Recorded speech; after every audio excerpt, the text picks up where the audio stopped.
Welcome to Dub Nation, the official show of the Utah Warriors of Major League Rugby. I am Jarom Jordan. He is Banksy. On a loaded show today, we recap the huge win over the Houston SaberCats. It came down to the wire, baby. MLR Round 8 recap. Massive game with Seattle coming up Saturday night in Harriman. Round 9 preview around the league. And we will chat with USA Eagle. He's played in 2 World Cups. He's won 2 MLR titles.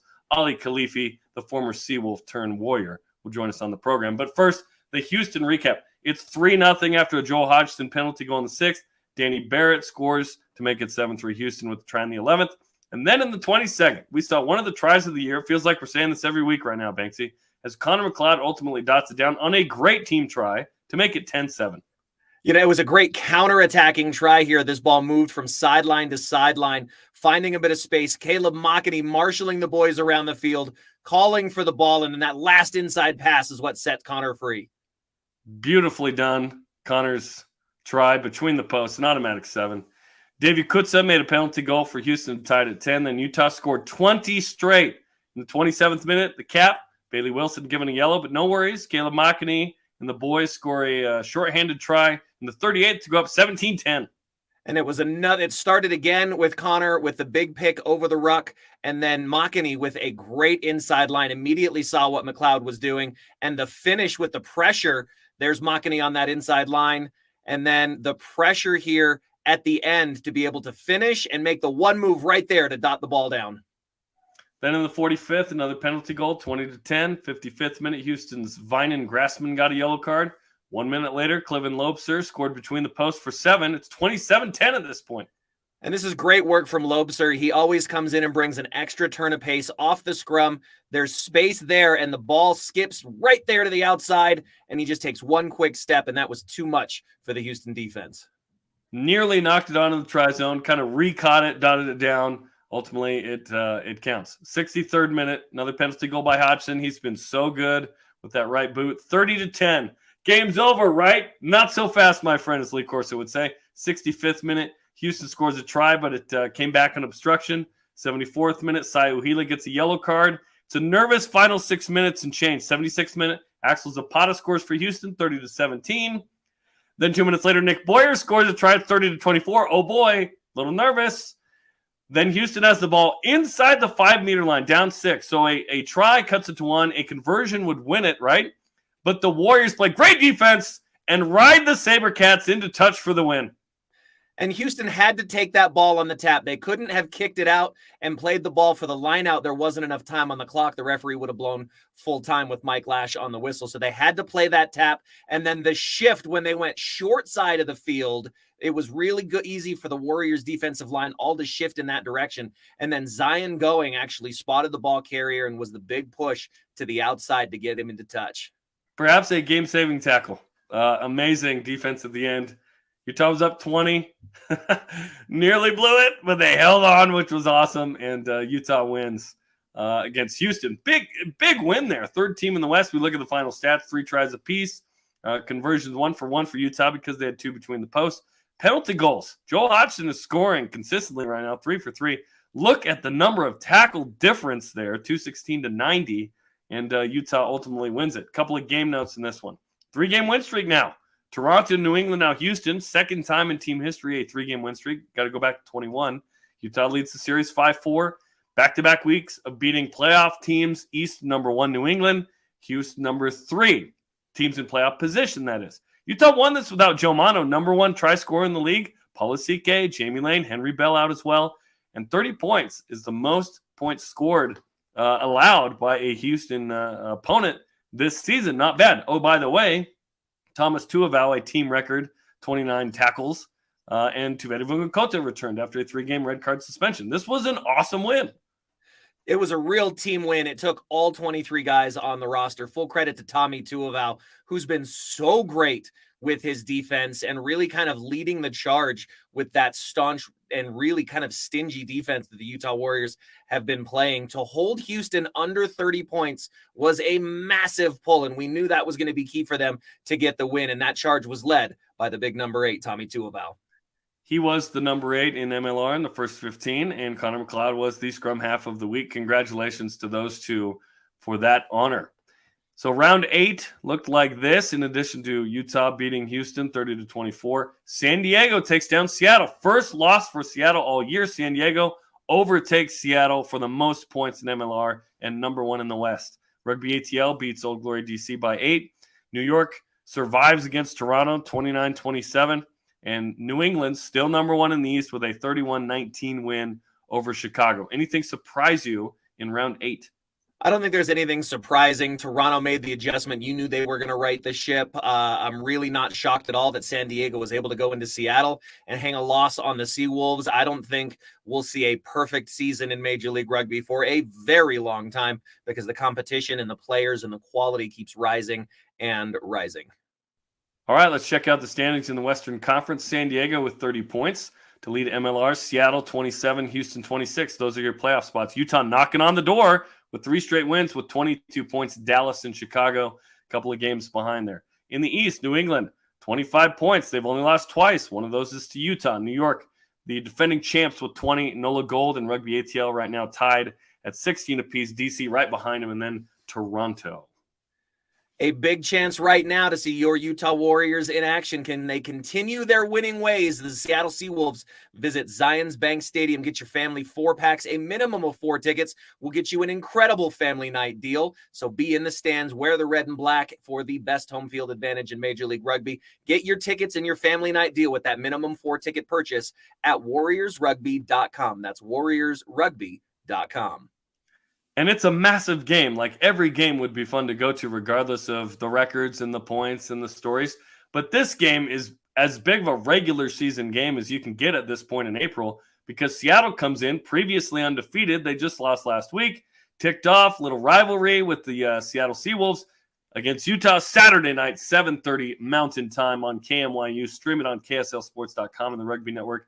Listen to it on ESPN 700, 960. Seattle 6-1, 27 points, which is second in the league. First loss, as we just mentioned, came last week at home against San Diego. Second in the league in point differential. And the first 5 defensively. Only allowed 12 points per game. Last 2, 29 points per game. What do you think of this matchup with a very good Seattle team? This matchup is always physical. You know, Seattle has a very definite style that they like to play. It all cues off of their number 8, Reichert Hadding. And everybody follows suit. And so this is going to be another game where defense is going to have to be stout. Bodies are going to be on the line. It's going to be a big physical contest. We've seen some games come down to the wire several times with Seattle. We could have that against Saturday. Okay, a couple of storylines. Utah seeking a 4th straight win, looking to get in a playoff position and beat a playoff position team 3 weeks in a row. Seattle leads the series 4-2-1. Seawolves have a 2-game win streak against Utah. Could we see the return of Joe Mano and Jamie Lane? We will see. Seattle, most penalty kicks made and attempted in MLR. They like to kick and they make them. Both teams want first and second in clean breaks. And Seattle, they get a lot of breakdown turnovers with 23 so far. Players to watch. You mentioned Reichert Hadding, 6 tries, second in MLR. A guy that was suspended over the season and played out that suspension elsewhere. He has been good to go. He's been awesome. He is second in MLR to Joe Mano of the Utah Warriors. JP Smith at scrum half. Duncan Matthews is a guy that's dynamic on the outside. And then Jordan Chade is the fly half now. He scored 13 of those 20 last week against San Diego.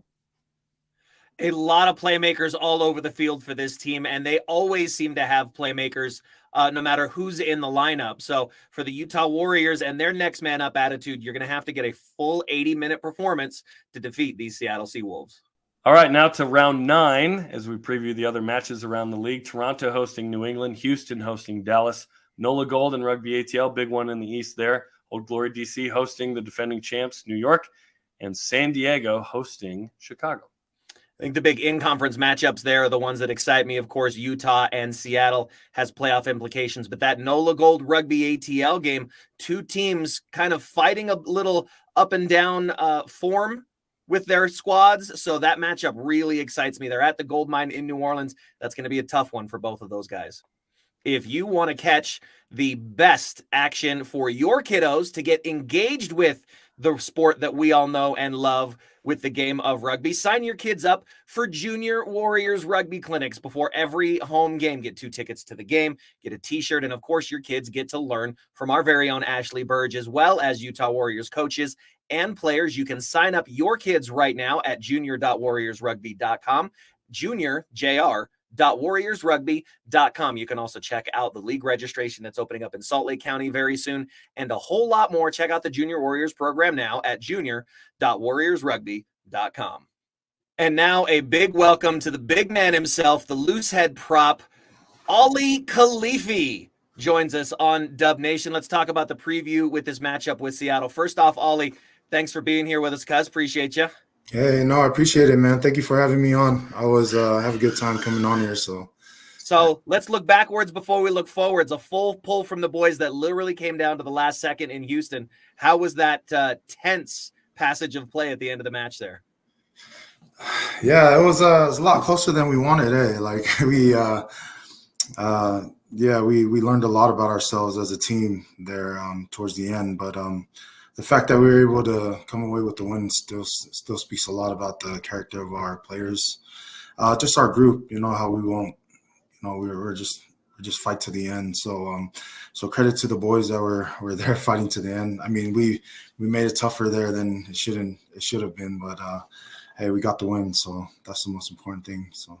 And our head coach Greg Cooper always talks about the lessons in those moments, and we learned some character lessons in that situation. So now let's look at the preparation this week for Seattle. How have those moments carried over into how the team's looking as we look at Seattle coming to town? Mm-hmm. Yeah, no, it's I think we're in a good place, like mentally and physically as a team. I think in the beginning of the season where we were when we began, we're still trying to find ourselves, our identity. We're still trying to understand, how we play along each other. But I think these last few weeks, after that bye week, that first bye week we had, I think the boys are starting to mesh. We're starting to understand more about our attack and how we fit into that structure. I think collectively as a group, we always have different opponents every week, but there's been a big emphasis on just us, like our identity, who we are, how we want to play.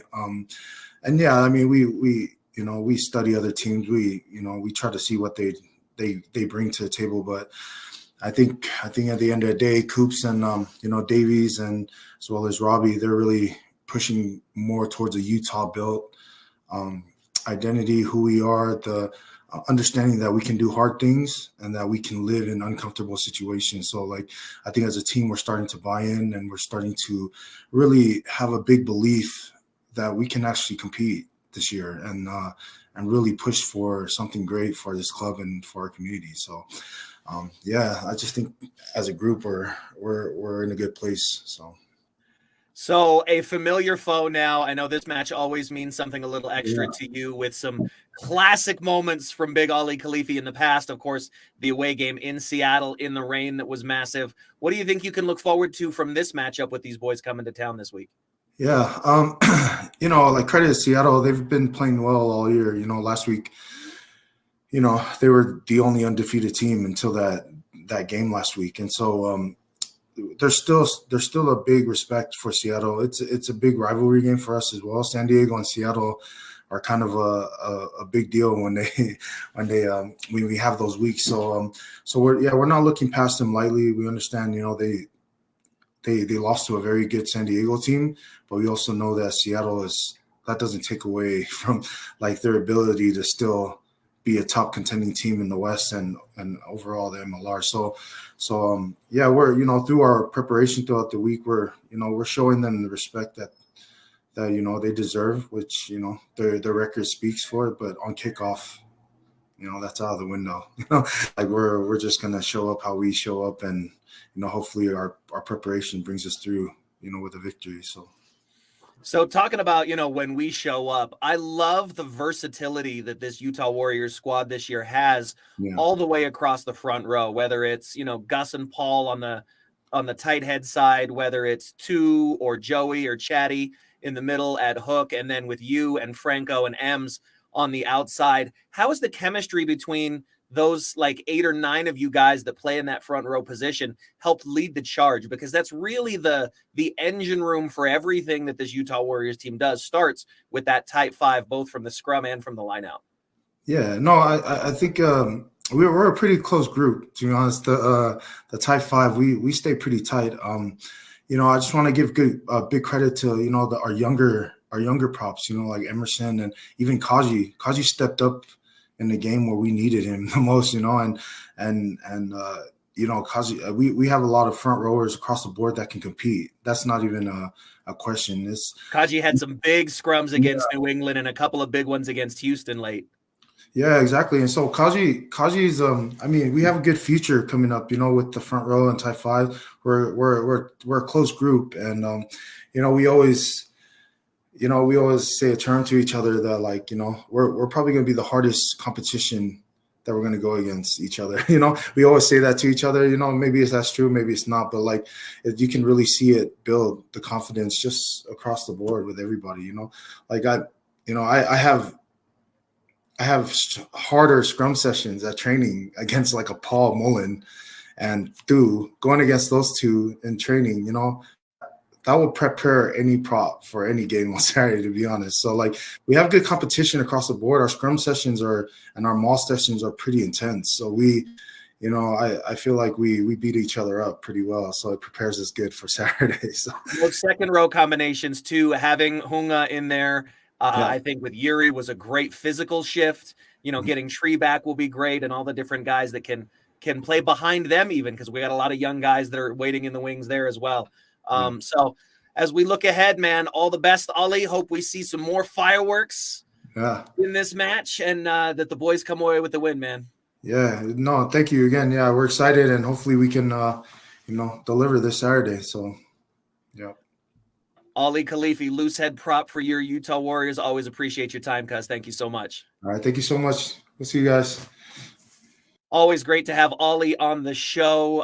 2 World Cups, all of the experience he has winning MLR championships, and just the leadership that he brings to this team, always invaluable for Dub Nation fans. If you want to be at the game for a special Family Day Fan Fest, that's coming up here, presented by Lee's. It starts at 5:30 before the match. There's free entry to Fan Fest. There's going to be a ton of activities and games to play, including cornhole, face painting, and a whole lot more. So plan ahead, get to the game a little early, bring the family, bring the kids, and enjoy some time at the Family Night Family Fest presented by Lee's. We'll see you there. It's going to be awesome. Utah's wearing the City Edition jerseys in green against Seattle, typically clad in green. So I think it's going to be a fun night, and it's a huge game. Okay, that'll do it for us. Like and share this episode of Dub Nation. Follow the Utah Warriors on social media. We'll talk to you Saturday for Utah taking on Seattle at 7:30 Mountain Time from Harriman in Zions Bank Stadium. Our thanks to Oli Kilifi. Today's show was produced by Mason Benson. For Banksy, I am Jarom Jordan. Go Warriors!